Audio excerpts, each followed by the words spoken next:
Hello, everybody. Thanks for joining us. I read the other day where someone said that the Great Depression of our age is not economic, but it's spiritual. Now, don't get me wrong, he wasn't saying we don't have economic problems. It seems like we have more poverty, more hungry, more homeless than I've ever seen. But what he was saying is that today's economic problems in our country are a symptom of something much larger, and that something much larger would be called spiritual poverty.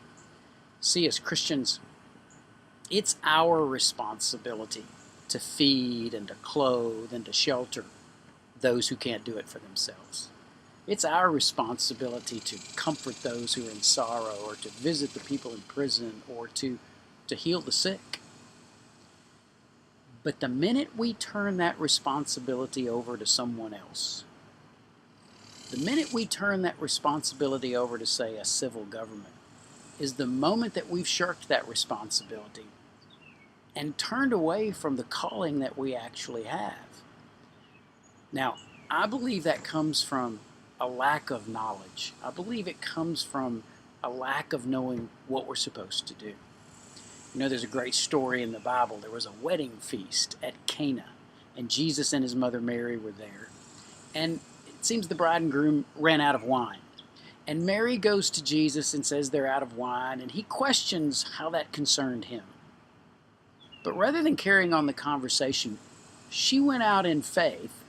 She had already told him and made him aware of the problem. So she went out in faith, contacted the waiters, and said, "Do whatever he tells you. Do whatever he tells you." Because she knew Jesus was going to answer that prayer. Wouldn't life be a lot simpler if we would just do whatever he tells us? Wouldn't life be a lot happier if we would just do exactly what he says for us to do? See, we'd find out that we're supposed to feed, and we're supposed to pardon, and we're supposed to love, and we're supposed to clothe and shelter. We're supposed to make disciples. We're supposed to teach. So today, let's commit. Let's commit to going and doing exactly what Jesus tells us to do. Now, it's going to take some study. It's going to take some prayer time. It's going to take some meditation time.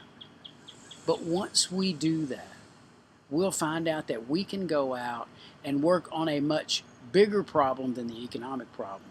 We can go out and be in the war on spiritual poverty. And once we do that, one of the things we're going to learn is that Jesus said it's more blessed to give than to receive. And as we learn that, as we go out and do the things that he's told us to do, we're going to be able to experience the blessings that he's talking about. And we're going to find out that we're going to be in a situation that we've never even dreamed of, when we learn how it's our responsibility to give, how it's our responsibility to do whatever Jesus tells us to do. So I hope this message blesses you. Hope it inspires you a little bit to go out and let's learn some more. Let's fight this war on poverty. It's a spiritual poverty, and then let's see if we can go help those that are really in distress in an economic way as well. Thanks for watching. Hope you'll join us in the future on Twitter, on Facebook. Hope you'll go to our website at MikeVanVrankenMinistries.org.